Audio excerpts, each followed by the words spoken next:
a couple of defamatory articles about some strange cult, and they are calling it a genocide.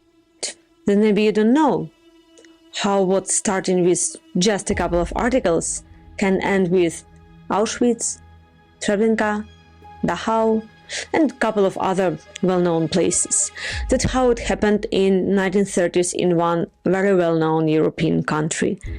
And seems like this precedent is already being repeated today.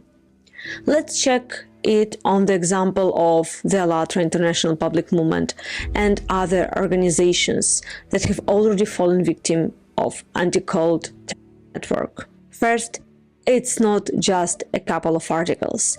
It's been hundreds of defamatory articles anti-cult agents have been writing about ALLATRA and its project The Creative Society in numerous countries. Articles published within days with same narratives, namely lies and defamation, in different countries, including those in an open conflict. Articles absolutely deprived of facts, but does today's media even need facts? No, it needs sensations created via dirty lies. Sometimes they're changing focus as needed. For example, while in Russia, ALLATRA is a common project of Ukrainian secret services together with America, quite logically, in Ukraine it is named a pro-Putin cult. This narrative then migrates to Europe, and journalists here also completely ignore the fact that the only country where ALLATRA was officially banned is actually Russia. One of the funniest paradoxes is that even such an authoritative source as BBC, writing about the project Creative Society, mentions the Russian Orthodox Church as one of its sources. Second, it is not about articles, but about the hateful content. Why United Nations is so concerned about hate speech? Innocent articles can contain loads of negative information, able to defame a group of people, leading to intolerance, discrimination, and yes, the final stage is elimination. This is the essence of the Roman formula, the one which was also effectively used by Nazis, but about them later. As Professor Massimo Introvigne, the author of the Roman formula, explains, there have been two categories of courts in modern society: the court of law and the court of public opinion. Moreover, the court of public opinion can be more fatal than the court of law.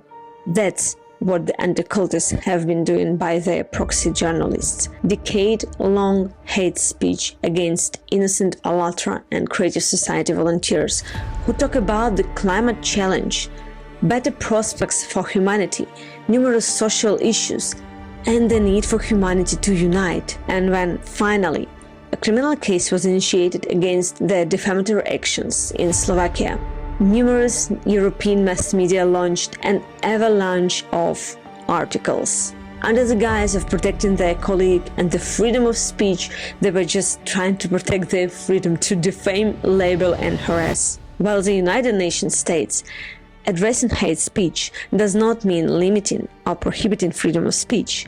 It means keeping hate speech from escalating into something more dangerous, particularly incitement to discrimination, hostility, and violence, which is prohibited under international law. Yet beyond professional defamation, anti-cultists will not do even a small thing themselves. It will be unfortunately you writing comments full of hate speech in social media. It will be some of you who will write an email to an employer warning about the so-called cult activities of some worker, and we know such cases. And finally, it is with your hands that another Kristallnacht will begin. Heard about Kristallnacht, right? Time to renew our knowledge about Germany in 1930s. Yes, the key is the time before the Second World War, when the grounds were prepared. In this European country, it also started with just a couple of articles. Articles where people of a certain well-known ethnic group started to be labeled, defamed, and blamed for all of the problems of society. That's how intolerance was provoked. Then followed discrimination, people being moved from the country, fired, not allowed to work in main institutions. and finally put into ghettos. And then what? The elimination. The very well-known Kristallnacht, pogroms, and finally, concentration camps. Of course, many of you might say, but it was over 80 years ago. We have the United Nations, for God's sake, and we are civilized people. But what about genocide in Rwanda in 1994, just over 2 decades ago? The one that surpassed the speed of atrocities done during the Holocaust. Okay, maybe Africa doesn't impress you enough with its almost 1 million victims over 100 days. Let's come to more recent examples. So if you do not believe something like this is happening today in our so-called civilized world, I highly recommend you to watch documentary The Impact. The Impact is a film that doesn't just talk about history, but changes it. The link will be in description. The sadly known Roman formula, intolerance, discrimination, persecution, is at different stages across countries. It all depends just on the level of democracy. Intolerance towards minorities is ubiquitous. You can find examples practically everywhere. Let's move to other steps.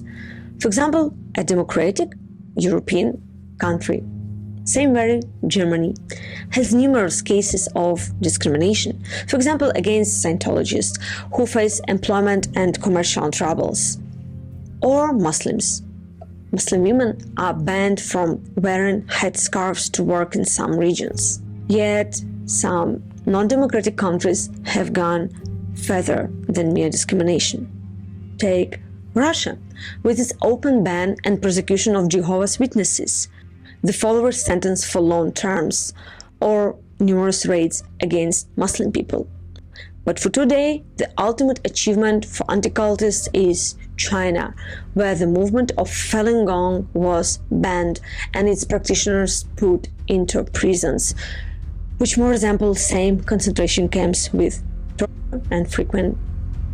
Numerous accounts point out at forced organ extraction from these prisoners of faith. So do you still think it's just a couple of innocent articles? If you want to go more in depth in any of these mentioned topics and learn how the history is being repeated today, a groundbreaking documentary, The Impact, is there for you.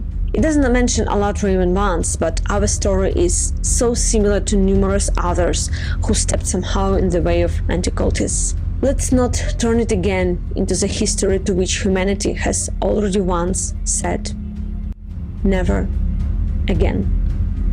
Let's uphold these words.